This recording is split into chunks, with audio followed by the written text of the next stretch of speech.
نحمده نصلي على رسوله الكريم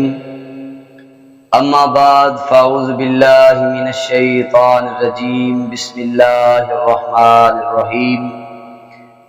الصلاة والسلام عليك يا سيدي يا رسول الله وعلى آلك واصحابك يا سيدي يا حبيب الله السلام علیکم ورحمۃ اللہ وبرکاتہ۔ آج کی یہ ویڈیو حضرت عمر فاروق رضی اللہ تعالی عنہ کی بہادری کے بارے میں آپ احباب کے سامنے ہے کہ جب حضرت عمر رضی اللہ تعالی عنہ نے کلمہ پڑھا اور محبوب صلی اللہ علیہ وآلہ وسلم کی غلامی میں آئے، کون عمر جس کے متعلق اللہ کے محبوب صلی اللہ علیہ وآلہ وسلم نے ارشاد فرمایا کہ میرے عمر سے شیطان بھی ڈرتا ہے، جس راستے سے عمر گزر رہے ہوں اس راستے سے شیطان نہیں گزرتا۔ کون عمر؟ اللہ کے محبوب صلی اللہ علیہ وآلہ وسلم نے ارشاد فرمایا کہ اگر کسی شخص نے تاروں جتنی نیکیاں دیکھنی ہو تو وہ میرے عمر کو دیکھ لے۔ وہ عظمت والی ہستی جس کے متعلق میرے آقا فرماتے ہیں کہ اگر میرے بعد کوئی نبی ہوتا تو وہ عمر بن خطاب ہوتا۔ تو احباب وقار، حضرت عمر پاک وہ عظمت والے صحابی ہیں جن کو اللہ کے محبوب صلی اللہ علیہ وآلہ وسلم نے رب سے دعائیں مانگ کر لیا ہے کہ الہی عمر بن خطاب دے دے یا عمر بن ہشام دے دے۔ تو اللہ تبارک و تعالی نے ان دونوں کے دلوں کو دیکھا، جس دل میں محبوب کی محبت نظر آئی اس کو محبوب کے قدموں پہ قربان کر دیا، اور وہ عظمت والی ہستی جس کا دل رب کو بھی پسند آیا ہے وہ عظمت والی ہستی حضرت عمر بن خطاب کی ہے۔ تو احباب وقار، جب حضرت عمر پاک رضی اللہ تعالی عنہ اسلام کے دائرہ میں داخل ہوئے اور نماز کا وقت ہوا تو اللہ تبارک و تعالیٰ کے محبوب کی بارگاہ میں عرض کی، یا رسول اللہ صلی اللہ علیہ وآلہ وسلم نماز کہاں پڑھیں گے؟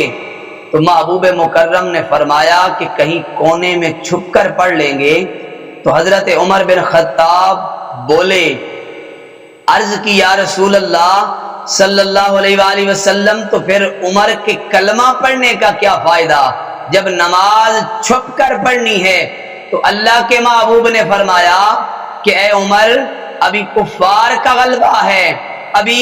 چھپ کر پڑھنا ہی بہتر ہے۔ تو حضرت عمر وجد میں آ گئے اور عرض کی یا رسول اللہ بس چند لمحے دیجئے، میں ساری بات آپ کی بارگاہ میں رکھ دوں گا۔ تو حضرت عمر بن خطاب وہ عظمت والی ہستی جس کا جذبہ ایمانی اتنا مضبوط تھا کہ گھوڑے پہ سوار ہوئے، تلوار نکالی اور مکہ کی گلیوں میں یہ اعلان کر رہے ہیں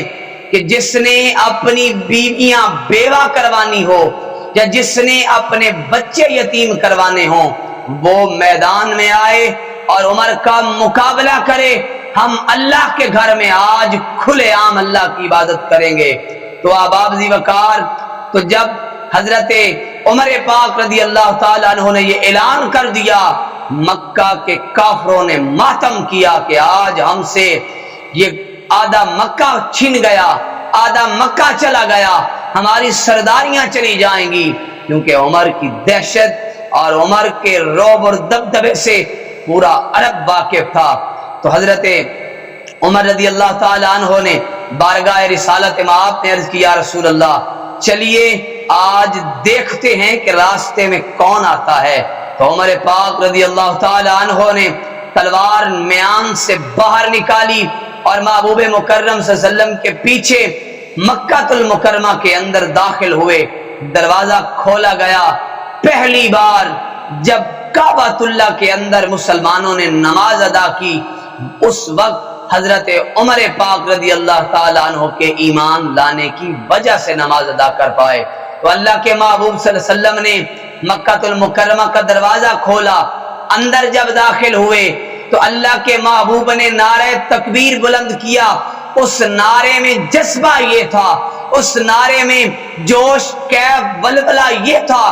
کہ کعبۃ اللہ کے اندر پڑے کافروں کے بت بھی منہ کے بل گر پڑے، کافروں کے بت بھی لرز گئے، کانپ گئے اور زمین پر گر گئے. تو احباب ذی وقار، اور جب ہجرت کی بات آئی تو اللہ کے محبوب صلی اللہ علیہ وسلم تو پہلے چلے گئے مدینہ المنورہ.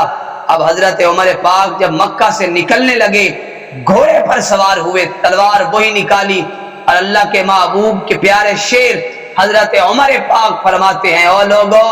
میں مدینہ ہجرت کر کے جا رہا ہوں، کسی میں ہمت ہے تو مجھ کو آ کے روک لے اور میرا راستہ ٹوکے. تو سامعین محترم، یہ وہ عظمت والے صحابی ہیں جن کا مرتبہ اور کمال آپ احباب نے سنا، کیونکہ یہ ساری چیزیں